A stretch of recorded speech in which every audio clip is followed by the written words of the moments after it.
Hello, gente, eu vou resolver algumas questões de vestibular que eu peguei parecida, não parecida, né? Mas vamos ver se a gente consegue arranjar alguma assim que coloca na prova, né? Eu vou ler e eu vou tentar fazer com vocês. Tô falando sozinha aqui, mas eu sei que vocês estão me escutando aí no fundo do coração. Beleza. Eu vou ler aqui uma pra vocês. Ó, aponte um fato histórico ocorrido na América no início dos anos 60 que exemplifique a inclusão deste continente no contexto da Guerra Fria. Ou seja, aponte um fato histórico no início dos anos 60 que exemplifique o porquê da América Latina, ter entrado, América Central, América Latina, ter entrado na Guerra Fria. Aí você para pensar. Vamos supor que a gente não sabe. Por exemplo, não sei que ano que aconteceu as coisas, eu não sei nada. Mas só pensa, que até é o que a gente estudou até agora. Bom, América Latina. A América do Norte só tem Estados Unidos, Canadá e vamos lá. América Central, América Latina. Aí você fica pensando, Venezuela, Bolívia, mas você não estudou isso ainda. Então você pensa em quem? Cuba. Então, aponte um fato histórico ocorrido na América no início dos 60 que exemplifica a inclusão deste continente no contexto da Guerra Fria.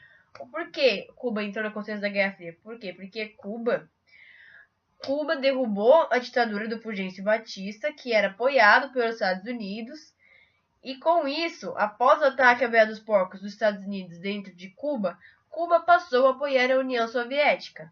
Com isso, ela deu entrada na Guerra Fria, pois estava do lado socialista no meio do mundo bipolar.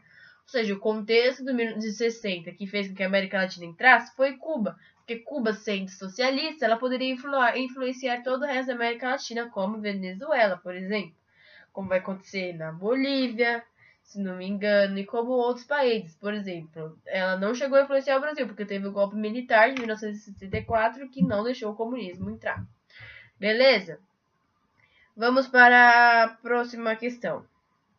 Explique o que foi macartismo e as suas relações com a Guerra Fria.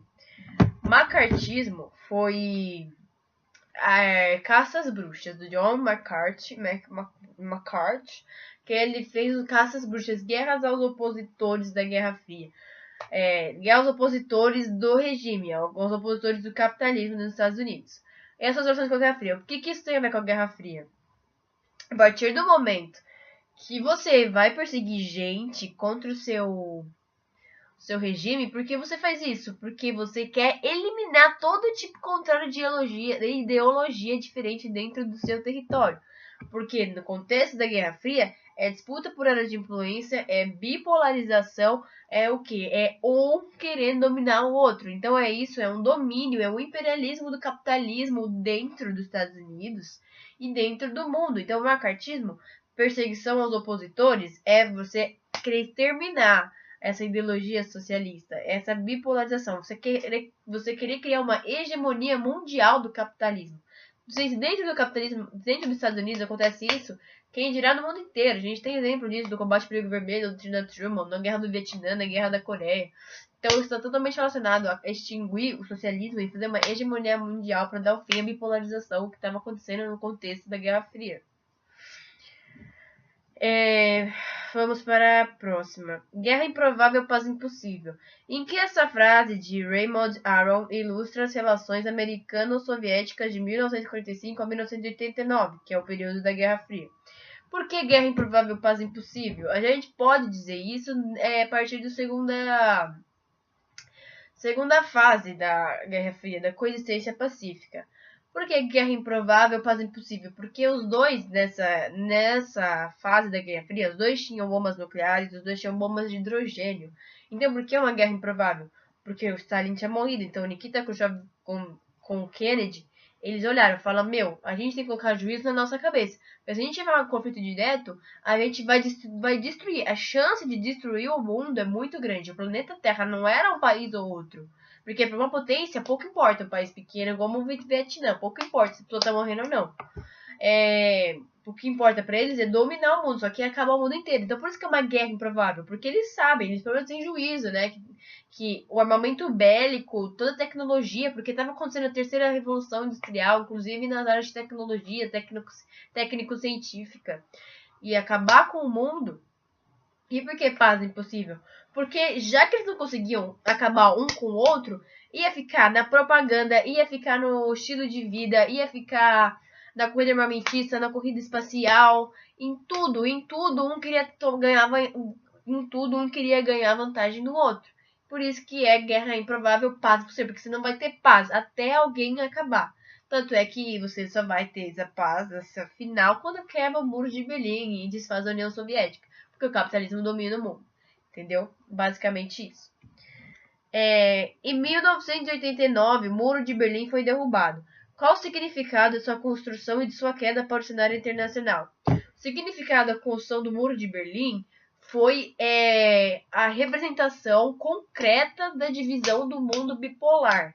Ou seja, é uma simbologia dessa bipolaridade e uma materialização da cortina de ferro. Foi, de fato, não é só a Alemanha que foi separada. Foi separado tanto a Alemanha quanto o mundo. A Alemanha Ocidental é o mundo ocidental, o capitalismo, e esse mundo socialismo, basicamente, entendeu? Então é a materialização da cortina de ferro e a simbologia da bipolaridade mundial que estava acontecendo naquele contexto, porque todo mundo estava nessa bipolaridade. E quando o Muro de Berlim caiu, foi o fim, basicamente foi o fim da Guerra Fria, porque logo mais a União Soviética vai se desfazer e quem vai tomar conta é o capitalismo. Ok? Basicamente, são essas as questões. Explique a participação dos Estados Unidos na Guerra do Vietnã. Bom, Estados Unidos na Guerra do Vietnã, ele quis colocar a doutrina Truman de uma maneira concreta, combate ao perigo vermelho, quis mais uma área de influência, ele quer fazer uma hegemonia do capitalismo. Ele viu que já perdeu na China, viu que já perdeu na Cuba, então o Vietnã não queria deixar que...